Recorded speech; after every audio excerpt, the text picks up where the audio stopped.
का मतलब होता है हमारा दिल, हार्ट, राइट। पल्मोनरी का मतलब है हमारे लंग्स, राइट, मतलब हमारे जो ये लंग्स जिसे हम फेफड़े बोलते हैं, राइट, वो दोनों साइड में जो होते हैं। और रिससिटेशन का मतलब है रिवाइवल, राइट। तो हार्ट और लंग्स को रिवाइव करने की टेक्निक है सीपीआर, राइट।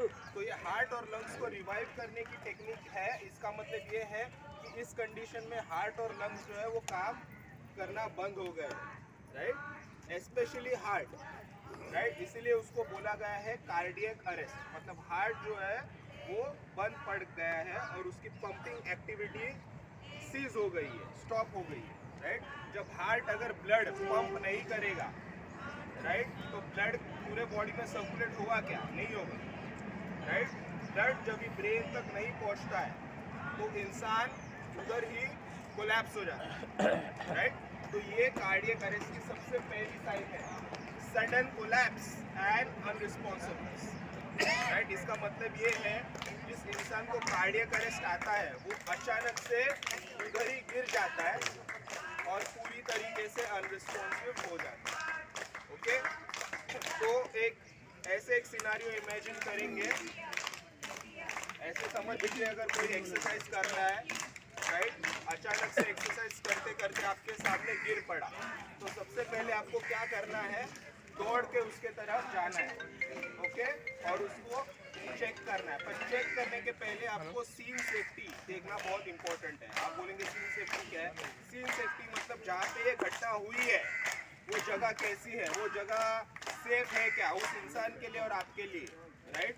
क्योंकि सीपीआर देने के लिए वो जगह सुरक्षित होना बहुत ज़रूरी है, ओके। हो सकता है ये इंसान जॉगिंग कर रहा हो और रस्ते के बीचों बीच गिर पड़ा हो, तो वो एक अनसेफ जगह है क्योंकि गाड़ियाँ आती जाती रहती है, राइट। उधर ही आप सीपीआर देने लग जाएंगे तो that is a threat to you also, right. तो सीन सेफ्टी देखना बहुत इंपॉर्टेंट है। अगर ऐसा अनसेफ जगह है तो उस इंसान को थोड़े सेफ जगह पे ले आइए, रास्ते के बीचों बीच है तो थोड़े फुटपाथ पे लेके आइए और उधर सीपीआर आप दे सकते हो, ओके। तो सीन सेफ्टी पहले देखें। सीन सेफ्टी देखने के बाद अभी आपको जैसे मैंने बोला है कार्डियक अरेस्ट में वो इंसान कम्प्लीटली अनरिस्पॉन्सिव हो जाता है, तो उसका हमें रिस्पॉन्स चेक करना है। क्या चेक करना है? रिस्पॉन्स। अगर उसने रिस्पॉन्स दिया तो इसका मतलब वो कार्डियक अरेस्ट में नहीं है, राइट। और अगर उसने रिस्पॉन्स नहीं दिया तो हो सकता है वो कार्डियक अरेस्ट में हो, ओके। तो रिस्पॉन्स कैसे चेक करना है अभी मैं आपको बताता हूँ। तो समझ लीजिए ये व्यक्ति है, कुछ काम कर रहे थे और अचानक से गिर पड़े, राइट। मैं इधर से टहल रहा था, मैंने देखा कि ये व्यक्ति अचानक से गिर पड़े, तो मैं भाग के दौड़ के इनके तरफ आता हूँ और अभी मैं क्या करूँगा? उनका रिस्पॉन्स चेक करूँगा कि वो रिस्पॉन्सिव है या अनरिस्पॉन्सिव है। तो रिस्पॉन्स इस तरीके से चेक किया जाता है। हेलो भाई साहब, आर यू ओके? भाई साहब are you okay? Are you okay भाई साहब? हेलो, देखा आपने? आपको आवाज़ देनी है और उनके कंधे पे आपको टैप करना है, मतलब मारना है। अगर आप उस व्यक्ति को जानते हो तो आपको उनका नाम लेके उन्हें आवाज़ देना है, पर कंधे को टैप दोनों भी सिचुएशन में करना है आपको, ओके। ऐसा आपको करना है। अगर उस इंसान ने कुछ रिस्पॉन्स दिया कि मुझे चक्कर आ रहा है, मेरा सर घूम रहा है या फिर व्हाटएवर, कोई भी स्लाइटेस्ट ऑफ द रिस्पॉन्स अगर वो दे रहा है, मतलब वो कार्डियक अरेस्ट का केस नहीं है, राइट। पर वो ऐसे ही एक डेड बॉडी के तरह लेटा हुआ है तो इसका मतलब वो कार्डियक अरेस्ट का केस हो सकता है, राइट। आपको जरा सी भी भनक लगे कि ये कार्डियक अरेस्ट का केस है, मतलब ये एक मेडिकल इमरजेंसी है, राइट। और मेडिकल इमरजेंसी के लिए आपको क्या करना है? एक तो सीपीआर आना वो तो ज़रूरी है ही, पर at some point of time you are going to need actual medical help, right. इसलिए जो एक बार आपने अनरिस्पॉन्सिवनेस चेक किया और आपके मन में ख्याल आया कि ये कार्डियक अरेस्ट हो सकता है, तो next important step is to call for help. क्या करना है आपको? मदद के लिए बुलाना है, राइट। तो जो इंसान ने चेक किया है, राइट, उसको मेडिकली हम लोग बोलेंगे फर्स्ट रिस्पॉन्डर, मतलब जिसने चेक किया है और जांच करके पाया है कि ये इंसान अनरिस्पॉन्सिव है, अभी वो क्या करेगा? मदद के लिए बुलाएगा, राइट। तो अभी मैंने चेक किया है, मैंने देखा ये इंसान अनरिस्पॉन्सिव है, तो मैं मदद के लिए बुलाऊंगा, राइट। तो मदद के लिए कैसे वो बुलाना है, बस आवाज़ दे देंगे एक व्यक्ति की तरफ। थोड़ा सा बैठ जाइए तो क्या ज़्यादा बेटर है। पीछे हो जाए तो और जो सीनियर लोग हैं ना वो बैठ जाएंगे तो ज़्यादा बेटर रहेगा। तो क्या वो सीनियर लोग को बैठने को लेगा। सबसे पहले हम लोग क्या चेक करते हैं कि वो इंसान जो है वो रिस्पॉन्सिव है या नहीं है। जो लोगों ने अभी ज्वाइन किया है उनको मैं बता दूं, अगर ये CPR जो टेक्निक है हम एक स्पेसिफिक कंडीशन देते हैं जिसको बोलते हैं कार्डियक अरेस्ट। कार्डियक अरेस्ट जब भी किसी को आता है वो इंसान उधर के उधर गिर जाता है, राइट, और पूरी तरीके से अनरिस्पॉन्सिव हो जाता है, राइट। तो आपको सबसे पहले उसका रिस्पॉन्स चेक करना है। रिस्पॉन्स चेक कैसे करते हैं, आपको भाग के उनके पास जाना है और ऐसे करना है, हेलो भाई साहब are you okay, hello are you okay, right. अगर इन्होंने कुछ रिस्पॉन्स दिया इसका मतलब वो कार्डियक अरेस्ट में नहीं है, राइट। पर अगर उन्होंने बिल्कुल कोई रिस्पॉन्स नहीं दिया इसका मतलब हो सकता है कि उसको कार्डियक अरेस्ट हो। अगर ऐसा है तो आपको दूसरी इंपॉर्टेंट चीज़ करनी है, वो है मदद के लिए बुलाना है। तो मदद के लिए कैसे आवाज़ देते हैं, अब मैंने इनको चेक किया है तो मैं मदद के लिए आवाज़ दूंगा, राइट। मदद के लिए मैं आवाज़ ऐसे दूंगा, hello sir in orange T-shirt please call a cardiac ambulance, there is a medical emergency. Hindi में बोलना, हिंदी में बोलो, हेलो सर इधर एक मेडिकल इमरजेंसी है, आप प्लीज़ एक एम्बुलेंस को बुला दीजिए, राइट। तो अभी उनका काम क्या होगा, एम्बुलेंस को बुलाने का काम उनका होगा, राइट। सारे काम जो है फर्स्ट रिस्पॉन्डर नहीं करेगा। फर्स्ट रिस्पॉन्डर का काम क्या है, सिर्फ आवाज़ देना मदद के लिए और CPR देना उसका काम है, राइट। फ़ोन लगाना और एम्बुलेंस को बुलाना किसी और का काम होता है, ओके। तो ये दूसरी सबसे इम्पोर्टेंट चीज़ है। एक बार आपने रिस्पॉन्स चेक किया फिर मदद के लिए बुलाइए, ओके। अभी आगे बढ़ते हैं, जैसे मैंने बोला कार्डियक अरेस्ट। दूसरा कौन आएगा, सॉरी दूसरा कौन आएगा, मतलब आप बोले दूसरा आएगा, दूसरा कौन आएगा,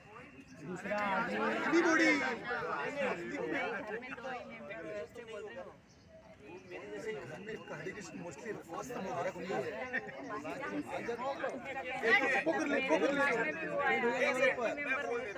ये जो चीज़ है कार्डियक अरेस्ट जो है इसमें सबसे इम्पोर्टेंट चीज़ जो होती है वो है वक्त। क्या होती है वक्त। आप कार्डियक अरेस्ट आने के बाद हर 1 मिनट लूज करते हैं तो उसकी जिंदगी बचने की संभावना 10% से कम हो जाती है। आप 2 मिनट वेस्ट किया तो 20% कम हो गई। आप 3 मिनट वेस्ट किया तो 30% जो है उसकी ज़िंदगी बचने की संभावना कम हो गई। तो अगर आप फ़ोन करने बैठ जाएंगे तो आप तो टाइम लूज़ कर रहे हो और इनके बचने की संभावना कम हो रही है। इसलिए ये फ़ोन करने का जो टाइम है ना वो आप किसी दूसरे को आपको डेलीगेट करना है और वक्त आपको बचाना है, राइट। इसीलिए हमने किसी और को बोला है, सारे काम फर्स्ट रिस्पॉन्डर को नहीं करने। टेक्निकली पर्सन की जरूरत नहीं है, जो भी आपके फ्रंट में है आपको जस्ट उसको कमांड देना है कि कॉल करो, फोन करके किसी एम्बुलेंस को बुलाइए। उसमें उसको CPR आ रहा है नहीं आ रहा है वो इम्पोर्टेंट नहीं है, वो इससे हम लोग वक्त को बचा रहे हैं, वो एक कॉल तो कर सकता है। यस, पूरा ये क्यों कर रहे हैं, वक्त को बचाने के लिए ये चीज़ राइट। क्योंकि अब तक कार्डियक अरेस्ट की पूरी जांच हुई नहीं है। कार्डियक अरेस्ट के टोटल 3 मेन लक्षण होते हैं। एक तो हमने पहले बोल दिया है कि इंसान अचानक से गिर जाएगा और अनरिस्पॉन्सिव हो जाएगा। अभी बचे हुए 2 लक्षणों की बात करते हैं, राइट। तो जैसे मैंने बोला था कार्डियोपल्मोनरी मतलब हार्ट और लंग्स बंद हो जाते हैं, राइट। तो हार्ट और लंग्स जब बंद हो जाते हैं, समझो लंग्स जो है, लंग्स क्या करते हैं, हमें सांस देने का काम करते हैं। अगर वो बंद हो गए तो इंसान की सांस होगी या नहीं होगी, नहीं होगी। तो हमें उसकी सांसें चेक करनी है, राइट। सांस कैसे चेक करते हैं, तो सिंपल है, आपको बैठ के उसके जो नाक है उसके ऊपर अपना हाथ इस तरीके से रखना है, राइट। और हवा फील करनी है। अगर वो सांस ले रहा है तो आपके हाथ को हवा लगेगी, हवा आएगी हवा जाएगी, इसका मतलब वो सांस ले रहा है। इस तरीके से सांस चेक करते हैं। सांस चेक करने का एक और तरीका भी होता है, वो है हाथ का न पर गाल का इस्तेमाल करना। गाल को इस तरह आपको उसके नाक के ऊपर रखना है ऐसे, राइट। और इस पोजीशन में रहना है कम से कम 5 सेकेंड्स और मैक्सिमम 10 सेकेंड्स के लिए। तो आप बोलोगे हाथ में और गाल में डिफरेंस क्या है, तो ये आपकी चॉइस है। गाल में आप ज़्यादा चीज़ें चेक कर सकते हो, राइट। हाथ में सिर्फ आप हवा फील कर रहे हो, पर गाल से आप हवा भी फील कर सकते हो। अगर वो सांस ले रहा है तो आप कान के द्वारा सांस की आवाज़ सुन सकते हो, राइट। और आंखों से आप उसकी छाती के तरफ देख सकते हो, उसके पेट के तरफ देख सकते हो। अगर कुछ मूवमेंट हो रही है मतलब वो सांस ले रहा है, मूवमेंट नहीं हो रही है मतलब वो सांस नहीं ले रही है, राइट। तो आपकी चॉइस है, आपको हाथ से चेक करना है या गाल से चेक करना है, पर कम से कम 5 सेकेंड के लिए कीजिए और ज़्यादा से ज़्यादा 10 सेकेंड, राइट। उससे ज़्यादा आपको वक्त ज़ाया नहीं करना है। अगर आपको सांस की कोई भी ये दिखती नहीं है, राइट, लक्षण दिख नहीं रहे कि सांस के, इसका मतलब वो सांस नहीं ले रहे, राइट। अभी आते तीसरे, अभी लंग्स का हो गया, हार्ट का। अभी हार्ट में क्या होता है, जब भी इंसान का दिल धड़कता है तभी बॉडी में क्या जनरेट होता है, पल्स, राइट।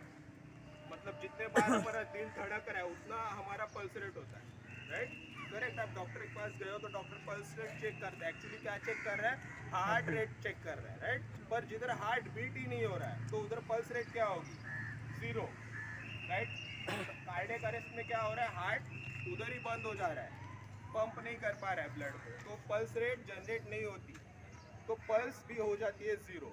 तो पल्स यूजुअली डॉक्टर हाथों में चेक करता है, पर इस केस में हाथों में नहीं चेक करेंगे, हम लोग चेक करेंगे गर्दन में, जिसको बोलते हैं कैरोटिड पल्स, राइट। तो कैरोटिड पल्स कहाँ पर होती है, अगर मैं गर्दन को पूरा एक्सटेंड करता हूँ या तो इधर एक ऐसे एक वी शेप का बनेगा, उधर अगर मैं अपनी 3 उंगलियां डाल रहा हूँ, लेफ्ट में डालो या राइट में डालो, आपको धड़ धड़ धड़ फील होगा। सब लोग चेक कर सकते हैं, आजू बाजू वाले का चेक करना है तो भी कर सकते हैं।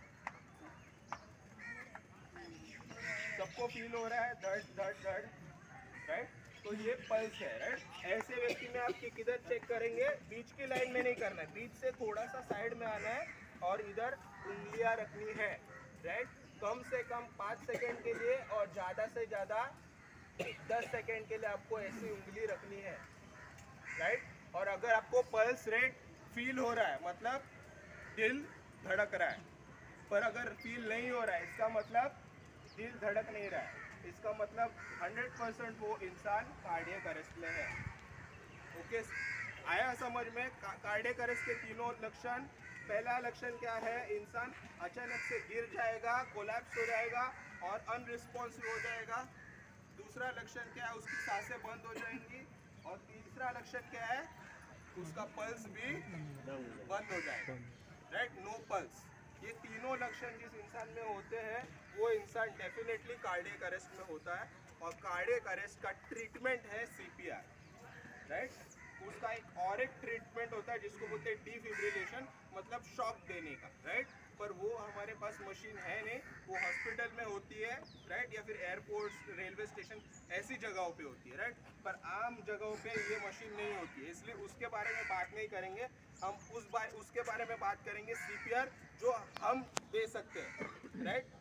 उसमें भी हम लोग एक स्पेशल टाइप का सीपीआर डिस्कस करने वाले हैं जिसको बोलते हैं hands only CPR, right. Hands only CPR का मतलब क्या है कि ये सीपीआर में हम लोग सिर्फ अपने हाथों का इस्तेमाल करने वाले हैं, राइट। तो हाथों के इस्तेमाल से सीपीआर कैसे देते हैं अभी हम लोग वो सीखते हैं, राइट। तो सीपीआर देने के लिए पोजीशन क्या होनी चाहिए, पहले ये देख लीजिए। पहले जो इंसान जो गिरा पड़ा है उसको सीपीआर अगर देना है तो उसकी छाती ऊपर के तरफ होनी चाहिए, क्योंकि यहाँ पे हम लोग छाती दबाने वाले हैं। तो जैसे ये इंसान है, राइट, इसकी छाती ऊपर की तरफ है, मतलब इसका पोजीशन सही है। ओके, सीपीआर हम लोग यूजुअली एक हार्ड सरफेस पे देते हैं। हार्ड मतलब क्या, जैसे ये कड़क ज़मीन है तो ये सीपीआर देने के लिए एक अच्छी जगह है। ओके, अगर मुलायम गद्दा होता है तो सीपीआर इतना इफेक्टिव नहीं होगा। ओके, आपको एक कड़क जगह चाहिए, कड़क सतह चाहिए और इस तरीके से आपको उस इंसान को लेटाना है। वो कैसे भी गिर सकता है, वो पेट के बल भी गिर सकता है, राइट, पर उसको आपको इस पोजीशन में लेके आना है। आई बात समझ में। और फिर ये हो गया उसका पोजीशन। और इसमें हम लोग देते हैं चेस्ट कंप्रेशंस। चेस्ट कंप्रेशन मतलब क्या, छाती पे दबाव। तो छाती पे दबाव देना है तो आपको छाती के पास जाके बैठना है, राइट। तो मैं क्या करूँगा, छाती के पास जाके इस तरीके से बैठ जाऊँगा अपने घुटने के बल। ओके, अभी आपको कार्डियक कंप्रेशन देने हैं। कार्डियक कंप्रेशन, चेस्ट कंप्रेशन देना है। वो मतलब चेस्ट में कहाँ पे देंगे? जहाँ पे हमारा हार्ट होता है, दिल होता है। तो दिल किधर होता है? छाती के बीचों बीच, राइट, छाती के बीचों बीच। तो आपको इतना बड़ी छाती में आपको कैसे पता चलेगा कि बीचों बीच क्या है? तो वो भी आसान है। ये एक जो हड्डी है वो तो सबकी दिखती है, ये हड्डी, बीच की हड्डी, राइट, ये सबकी दिखती है, विजिबल होती है, राइट। इसको स्टर्नम बोलते हैं या ब्रेस्ट बोन बोलते हैं, राइट। तो ये हड्डी हो गई।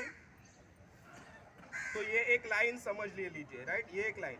अभी दूसरी लाइन जो है, ऐसी कोई लाइन बॉडी में होती नहीं है, पर आपको ये मन में सोचनी है, राइट। दूसरी लाइन कौन सी है? तो ये जो निपल्स होते हैं, राइट, उनको कनेक्ट करने वाली एक दूसरी लाइन होगी। तो एक प्लस बना, ये एक लाइन हो गई और ये एक लाइन हो गई। तो ये जहाँ पे मिल रहा है उसको हम लोग बोलेंगे सेंटर ऑफ द चेस्ट। पता चला सबको? ओके। तो ये जो चीज़ है वो आप, कोई पुरुष है तो इस तरीके से एक्सपोज कर सकते हो। अगर कोई महिला है तो आपको आपका लॉजिक यूज करना है, आप इस तरीके से एक्सपोज नहीं कर सकते। ओके। तो ये सेंटर ऑफ द चेस्ट है। सेंटर ऑफ द चेस्ट में मुझे क्या करना है? कंप्रेशंस देने हैं। कंप्रेशंस किससे देने हैं? तो अपने हाथों से, राइट। तो हाथों में सबसे जो ताकत वाला भाग होता है वो होता है ये पंजा, पाम, राइट। तो इस भाग से मुझे क्या करना है? कंप्रेशन देना है, राइट। तो ये भाग से कंप्रेशन कैसे देते हैं वो मैं बताता हूँ। तो उसके लिए सबसे पहले आपको क्या करना, अपने दोनों पंजों को खोलना है इस तरीके से, राइट। ओके, तो करिए आप लोग मेरे साथ, दोनों पंजों को खोल दीजिए, राइट। फिर एक हाथ को, जो राइटी है वो राइट को लेफ्ट के पीछे रखिए, जो लेफ्टी है वो लेफ्ट को राइट के पीछे रखना, और ऐसे एक ये कर दीजिए, मतलब ऐसे मुट्ठी बना दीजिए। दिख रहा है? ओके, दिखा। और फिर इस भाग को मैं क्या करूँगा? वहाँ पे रखूँगा। कहाँ पे? सेंटर ऑफ द चेस्ट पे, इस तरीके से, राइट। और फिर मैं कंप्रेशन देना स्टार्ट करूँगा। तो कंप्रेशन देने के टाइम एक मंत्र होता है जो आपको याद रखना है। ये देखिए, पुश हार्ड एंड फास्ट। मतलब क्या है कि आपको जोर से दबाना है और तेज दबाना है, राइट। जोर से मतलब कितना जोर से? जब तक नीचे से आपको कोई दबाव महसूस ना हो उतना नीचे आपको जाना है, राइट। कम से कम 2 इंच, राइट। और फास्ट, फास्ट मतलब कितना फास्ट? 100 से 120 बार। कितने बार? 100 से 120 बार 1 मिनट में। इतना फास्ट आपको छाती को दबाना है, राइट। और एक तीसरी इम्पोर्टेंट चीज़ है कि जब आप छाती को दबाओगे तो सिर्फ दबाना नहीं है, प्रेशर को बीच में छोड़ना भी होता है। हर दूसरे, मतलब आप दबा रहे हो, फिर प्रेशर को छोड़ो, फिर वापस छाती उधर आ जाएगी, फिर वापस दबाना है, फिर वापस छोड़ो, फिर वापस दबाना है। तो ये प्रेशर को छोड़ना भी इम्पोर्टेंट है। ये 3 चीज़ें आपको ध्यान में रखनी है। ओके, तो अभी स्टार्ट करते हैं। तो ये हो गया सेंटर ऑफ द चेस्ट। मैंने अपने दोनों हाथें खोल ली, एक हाथ को दूसरे हाथ में के पीछे रखा और फिर इस तरीके से मैंने सेंटर ऑफ द चेस्ट पे रख दिया, right. Now I will start the compressions. 1 2 3 start. 1 2 3 4 5 6 7 8 9 10 11 12 13 14 15 16 17 18 19 20 21 22 23 24 25 26 27 28 29 30। इस तरीके से, राइट। वैसे हैंड्स ओनली अगर आप कर रहे हो तो गिनना इसमें इंपॉर्टेंट नहीं होता, राइट। गिनना दूसरे वाले में इंपॉर्टेंट है जो कन्वेंशनल वाला होता है, राइट। हैंड्स ओनली में आपको कंटिन्यू कंप्रेशंस देते जाना है, कंटिन्यू देना है। पर कब तक देना है? जब तक आप इफेक्टिवली दे पाओ। मतलब आप थक रहे हो, आपको ऐसा लग रहा है कि आप थक रहे हो, तो आपको रुक जाना है और क्या करना है, फिर आपको किसी दूसरे इंसान को बोलना है कि आप कंटिन्यू करो। ओके, ये बहुत इंपॉर्टेंट है, क्योंकि क्या, इफेक्टिव देना बहुत इंपॉर्टेंट है। अगर आप थक रहे हो तो उतना दबाव नहीं हो पाएगा। ये लगभग कितने मिनट देना चाहिए? ये उस इंसान को जब तक होश नहीं आ जाता तब तक, यस, जब तक वो होश में नहीं आ जाता तब तक आपको CPR कंटिन्यू करना है, या फिर मेडिकल हेल्प नहीं आ जाती तब तक आपको कंटिन्यू करना है। वैसे आपके अकॉर्डिंग लगभग कितने मिनट आ जाना चाहिए? 2 से 3 मिनट में आ जाना चाहिए। 2 से 3 मिनट। वैसे ये डिपेंड करेगा कि उनको कार्डियक अरेस्ट किस वजह से आया है, ये भी डिपेंड करेगा। उस इंसान की एज वगैरह क्या है, उस चीज़ पे भी डिपेंड करेगा। बहुत सारे फैक्टर्स है इसमें। वो सर ये हाथ भी बैंड नहीं होना चाहिए ना? जी जी, हाथ बिल्कुल बेंड नहीं होना चाहिए। जो सारी पावर है वो आपके शोल्डर से आनी चाहिए, राइट। अभी मैं चाहता हूँ एक एक करके वॉलंटियर्स आए और जो मैंने बताया है वो जरा प्रैक्टिकल में ये करें। हाँ, ऐसा बहुत बार पेपर में पढ़ा है कि वो गोली देने का मुंह में तुरंत, सॉर्बिट्रेट या एस्पिरिन ऐसा कोई, तो हाँ सॉर्बिट्रेट देना है, उसके मुंह में जीभ में रख देना है। वो जो आपने सुना है वो हार्ट अटैक का ये है ट्रीटमेंट है, राइट। अगर आप हार्ट अटैक सस्पेक्ट कर रहे हो, सबसे पहले तो मैं बता दूं, हार्ट अटैक और कार्डियक अरेस्ट ये दोनों अलग अलग चीज़ें होती है।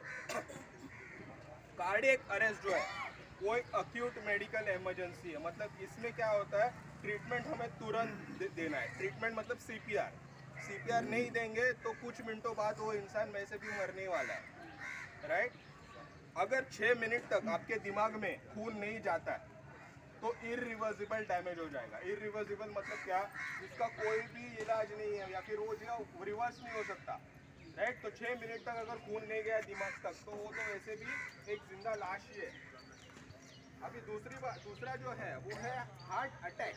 हार्ट अटैक में क्या होता है, वो जो है वो ब्लॉकेज के वजह से हो रहा है, राइट। ब्लॉकेज के वजह से दिल का कोई तो एक जो भाग है वो मेरा भी ले लो है, तो उसके वजह से लक्षण क्या आते हैं, सांस फूलना, छाती में दर्द होना, हाथ में दर्द होना और बहुत ज़्यादा पसीना आना।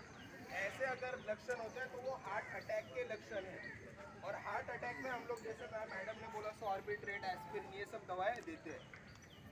तो हार्ट अटैक में यूजुअली वो इंसान कॉन्शियस होता है, मतलब जागरूक होता है। वो बोलेगा कि मुझे छाती में दर्द हो रहा है, मुझे बहुत ज़्यादा पसीना आ रहा है, बोलेगा वो। पर इस केस में वो तो अनकॉन्शियस है, वो तो सबसे पहली साइन है, इंसान अनरिस्पॉन्सिव हो जाता है, राइट। जो इंसान अनरिस्पॉन्सिव है वो क्या गोली लेगा, तो इसमें गोली देने का कोई चांस ही नहीं है। इसमें एक ही मात्रा है कि आपको सीपीआर देना है, वो भी तुरंत, राइट।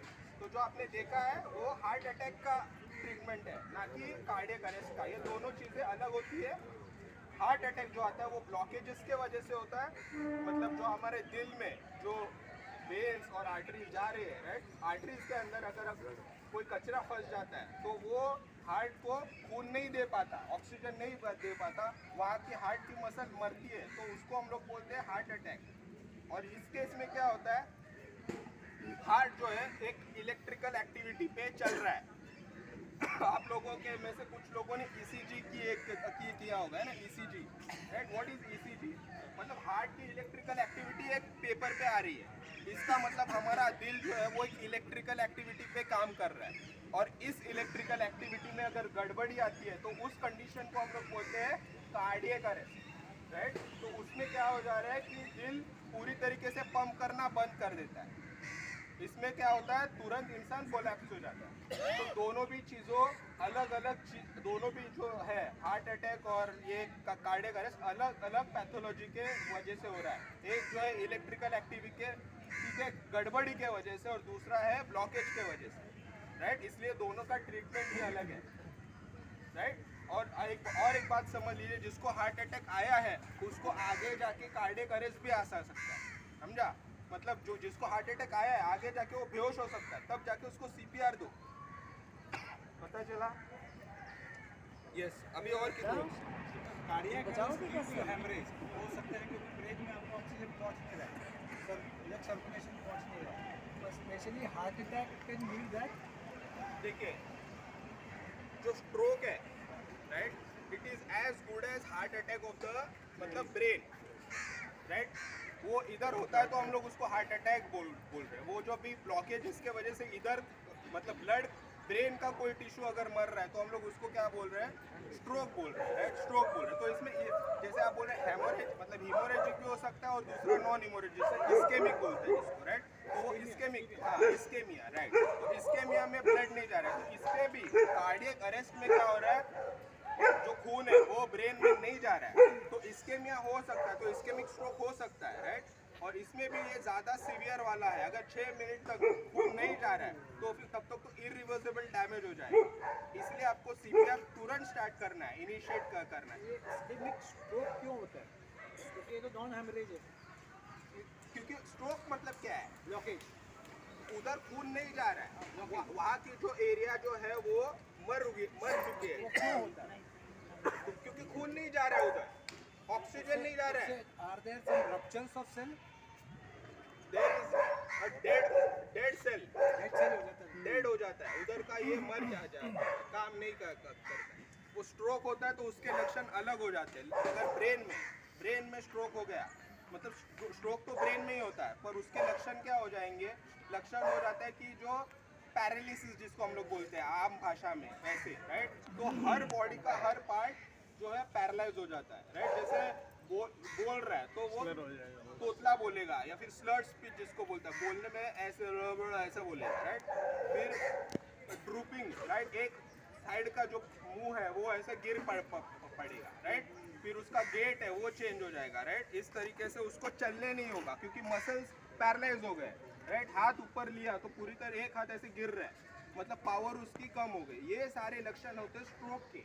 ऐसे अगर लक्षण होते हैं तो इंसान को तुरंत आपको हॉस्पिटल में लेके जाना है, क्योंकि 4.5 घंटे का विंडो पीरियड होता है। उस 4.5 घंटे के विंडो पीरियड में उसको इंजेक्शन से हम लोग बचा सकते हैं राइट। उसके बाद अगर गए तो फिर एक मैकेनिकल थ्रोम्बेक्टमी करनी पड़ेगी, मतलब वो कैथलेब प्रोसीजर है, तो ऑपरेट नहीं करना है। तो उससे अच्छा कि विंडो पीरियड के अंदर उसको लेके जाओ, 4.5 घंटे के अंदर लेके जाओ राइट। तो स्ट्रोक हो या हार्ट अटैक हो, इन दोनों में हमें पेशेंट को क्या करना है, हॉस्पिटल में लेके जाना है। इवन कार्डियक अरेस्ट में भी हॉस्पिटल में लेके जाना है। पर इसमें हार्ट अटैक में फ़र्क ये है कि हार्ट अटैक वाले पेशेंट को जब हम हॉस्पिटल में लेके जाएंगे तो उसको आपको चलाना नहीं है राइट। अगर किसी को ऐसे लक्षण है, मतलब छाती में दर्द हो रहा है और हाथ में भी दर्द हो रहा है और बहुत ज़्यादा पसीना आ रहा है राइट, और उसकी सांसें फूल रही है, तो उसको एक जगह पे बिठाओ राइट। उसको कवर मत करो, पंखा वगैरह तेज करो राइट। उसने अगर कुछ टाइट पहना है तो लूज करो। आप एम्बुलेंस को फ़ोन करो और स्ट्रेचर पे उस इंसान को लेके जाना, उसको चलाओ मत, वरना आप हार्ट अटैक को क्या करोगे और तेज करोगे राइट। एस्पिरिन का गोली है तो 2 गोली निकाल के उसको मुंह में डालना और बोलना है कि चबा के खाओ। ये सारी चीज़ें आपको करनी है हार्ट अटैक आने पर राइट। CPR देने के बाद भी if the body doesn't respond, that means the body is dead. Whether someone is dead or not will be concluded only by a doctor, right? तो आप लोग जो सिविलियंस हैं, जो डॉक्टर नहीं है, मेडिकोज नहीं है, वो इस चीज़ की पे के मतलब कंक्लूजन पे ना जाए तो ही बेटर है, राइट? तो आप लोग जब तक एम्बुलेंस नहीं आती तब तक आप CPR देते रहिए, मेरा यही एडवाइस है, राइट? पर अगर हो सकता है कि 10-15 मिनट CPR देने के बाद आपको पता चले कि सारों लोगों ने कोशिश कर ली है और अभी और आपसे CPR दिया नहीं जा रहा है, मतलब you have given up, right? आप थक चुके हो, इफेक्टिव CPR नहीं दे पा रहे हो, तभी आपको क्या करना है, आपको उस इंसान को इस पोजीशन से निकाल के इस पोजीशन में लेके आना है, राइट? इसको बोलते हैं रिकवरी पोजीशन। लेफ्ट साइड हाँ, नहीं चलेगा कोई भी, पर एक साइड में हमको ये रखना है और फिर आप CPR देना बंद करो और उसको एक रिकवरी पोजीशन में लाके रख दो और फिर एम्बुलेंस का वेट करो, राइट? एक बार आपने पूरी कोशिश कर ली है तभी ये आखिरी है, राइट? क्योंकि आपने तो आपकी कोशिश कर ली, अभी आपको सिर्फ क्या करना है, सिचुएशन और बुरी नहीं हो इसलिए उनको रिकवरी पोजीशन में रखते हैं। और बुरी मतलब क्या, अगर उसको समझो कुछ छाती से कोई सेक्रीशंस बाहर आ रहे हैं या पेट से उल्टी आ रही है तो वापस ना अंदर जाए, इसलिए हम लोग उसको रिकवरी पोजीशन में रखते हैं। जो कुछ है वो बाहर निकल आए, राइट? वो आप चीज़ कर सकते हैं। अच्छा, एक जनरल क्वेश्चन भी है, how do you prove that the body is dead? It is a brain dead कि हार्ट डेड? कैसे प्रूव होता है? It's out of the box. देखिए क्या है कि ये कंट्रीज पे डिपेंड है, राइट। इंडिया में हम लोग मानते हैं हार्ट डेड को डेड। पर हार्ट डेड करने के बाद भी आदमी वापस जिंदा हो जाता है। बहुत बार केसेस ऐसे हुए इवन आफ्टर ब्रेन डेड आपका हार्ट चलता रहता है, लंग्स चलते रहते हैं। हाँ तो ब्रेन डेड में तो हम लोग डेड मान नहीं रहे ना, हम लोग हार्ट डेड को डेथ मान रहे हैं। हार्ट डेड को डेथ मान रहे हैं। डेथ के बाद भी आदमी कोमा में रहता है, उसका ब्रेन वर्क करता है। नहीं, ब्रेन काम कर रहा है, पर देखिए हार्ट काम कर रही है तो ही इंसान इंडिया में उसको जिंदा माना जाएगा। जब तक हार्ट चल रहा है तब तक, राइट। एक बार हार्ट चलना बंद हो जाए, राइट, तो इंडिया में हम लोग उसको डेथ ही मानेंगे, right. Why there is a difference? कुछ कंट्रीज ऐसे मानते हैं। देखिए कुछ कंट्रीज सिर्फ ब्रेन डेड को भी डेड मान रही है, राइट। ब्रेन डेड, हार्ट शुरू है पर ब्रेन खत्म है तो भी उसको डेथ वो लोग मान रहे हैं। डॉक्टर साहब अगर हार्ट बंद होगा तो ब्रेन कैसे लाएगा? Not possible. ब्रेन, देखिए हार्ट और ब्रेन ये दोनों भी वाइटल ऑर्गन्स हैं। वाइटल ऑर्गन्स मतलब क्या है? वो ऑर्गन्स जो हमें जिंदा रख रहे हैं, राइट। मतलब जिंदा रखने में बहुत ज़्यादा कंट्रीब्यूशन है, ऐसे ऑर्गन्स को बोलते हैं वाइटल ऑर्गन, राइट। तो ये ऑर्गन 24/7 काम करते हैं इनवॉलंटरी। इनवॉलंटरी मतलब क्या? हम लोग को इनको कोई मतलब अगर ब्रेन को अलग से कुछ करना नहीं पड़ रहा, वो अपने आप काम कर रहा है। हार्ट के लिए हम लोग थोड़ी हार्ट को बोल रहे भाई तू धड़क, वो तो अपने आप कर रहा है। माय क्वेश्चन वाज पर्टेनिंग कि वो हार्ट है उसको आर्टिफिशियली भी आप एक्टिव कर सकते हो, पंप करवा सकते हो। हाँ तो सीपीआर देखिए, you can not artificially do it. Brain को नहीं, ब्रेन को नहीं कर सकते बिकॉज अगर आदमी कोमा में है तो it's almost like it's a dead. हाँ पर कोमा से भी लोग पर उसको भी कोमा में भी लोग हार्ट या उसका सर्कुलेशन चालू रहता है ऑब्वियसली। इट्स ए क्वेश्चन कि इज इट हार्ट डेड और brain dead? Brain dead, coma मतलब ब्रेन। देखिए कोमा अलग है, ब्रेन डेड अलग है, राइट। कोमा अलग होता है, ब्रेन डेड। अभी इसमें आपको उसके लिए क्या है कि ब्रेन के एनाटॉमी में घुसना पड़ेगा कि ब्रेन कैसे होता है। देखिए कोमा में क्या हो रहा है कि ब्रेन का जो बाहरी सरफेस है, बाहरी कॉर्टेक्स, वो अफेक्टेड है, राइट। तो तभी वो इंसान कोमा में चला गया, राइट। मतलब वो वहाँ से वापस आ सकता है, राइट, क्योंकि अंदरूनी जो भाग है, राइट, जिसमें ब्रेन स्टेम आता है, जो इंसान को जिंदा रखे हुए है, जो अंदरूनी भाग ब्रेन का, वो काम कर रहा है। तो इसलिए इंसान को हम मृत नहीं मानेंगे, हम लोग सिर्फ कोमा में मानेंगे, राइट। पर अगर उसका बीच में का भाग, ब्रेन के अंदर का बीच का भाग अगर डैमेज है तो वहाँ से रिवर्स होना इम्पॉसिबल है। उस इंसान को हम लोग बोलते हैं ब्रेन डेड। तो ब्रेन का बीच का भाग कौन सा? थैलेमस होता है जो ब्रेन स्टेम होता है ना, वो स्टेम, यस, ब्रेन स्टेम जो है ना वो है। तो उधर अगर कुछ होता है तो डॉक्टर जवाब दे देता है, वो बोल देता है कि ये इंसान ब्रेन डेड है और इसका आगे कोई इलाज नहीं हो सकता, अभी आपको क्या करना है वो आप बोलो। तो ब्रेन डेड में 2 ऑप्शन होते हैं। ब्रेन डेड में सिर्फ 2 ऑप्शन होते हैं। एक, जो वो वेंटिलेटर पे रखा हुआ है, राइट, वेंटिलेटर को हम लोग निकाल नहीं सकते, लीगली वो अलाउड नहीं होता, राइट। हम लोग क्या कर सकते हैं, पेशेंट को बोलते हैं, रिलेटिव्स को बोलते हैं, जो उसका ट्रीटमेंट चल रहा है ना, एक्स्ट्रा जो हम लोग दे रहे हैं वो बंद कर देते हैं, ताकि जो नेचुरल उसकी डेथ हो वो हो जाए। ये एक चीज़ करते हैं। दूसरी एक चीज़ हम लोग बोलते हैं कि ये इंसान तो ब्रेन डेड है, ये तो अभी वापस नॉर्मल नहीं हो पाएगा। तो अभी आप एक काम कर सकते हैं, कुछ और लोग का आपको अगर लाइफ बचाना है तो वो कर सकते हैं, क्योंकि इनका सिर्फ ब्रेन डेड है पर बाकी के ऑर्गन्स तो उनके अच्छे हैं। आप चाहिए तो ट्रांसप्लांट कर सकते हैं, राइट। तो ब्रेन डेड जो होता है is a very good candidate for organ donation, right, organ donation. तो ये ब्रेन डेड वाले केसेस हम लोग ऑर्गन डोनेशन के लिए बहुत अच्छे केसेस होते हैं। और डॉक्टर ये हम बोलते हैं कि किसी को हार्ट अटैक आता है फिर आके फिर वो बच जाता है, तो कार्डियक अरेस्ट में भी ऐसा होता है क्या कि कार्डियक अरेस्ट आया और फिर कुछ बच गया? हाँ, तो इसलिए तो हम लोग ये कर रहे हैं ना, सीपीआर। नहीं मतलब विदाउट गिविंग सीपीआर ऐसा कोई चांसेस है क्या? देखिए आपने अगर इनको कार्डियक अरेस्ट आया है हाँ, और आपने सीपीआर नहीं दिया, राइट, मैं क्या आपको बोल रहा हूँ कि 6 मिनट तक अगर खून ब्रेन तक नहीं जाए तो इरिवर्सिबल डैमेज होगा, ओके, राइट। इरिवर्सिबल मतलब क्या? जो वापस नॉर्मल नहीं हो पाएगा, राइट? तो वो आइदर डेड तो होगा या फिर वो will land up in that vegetative state जिसे हम लोग कोमा बोलते हैं, राइट?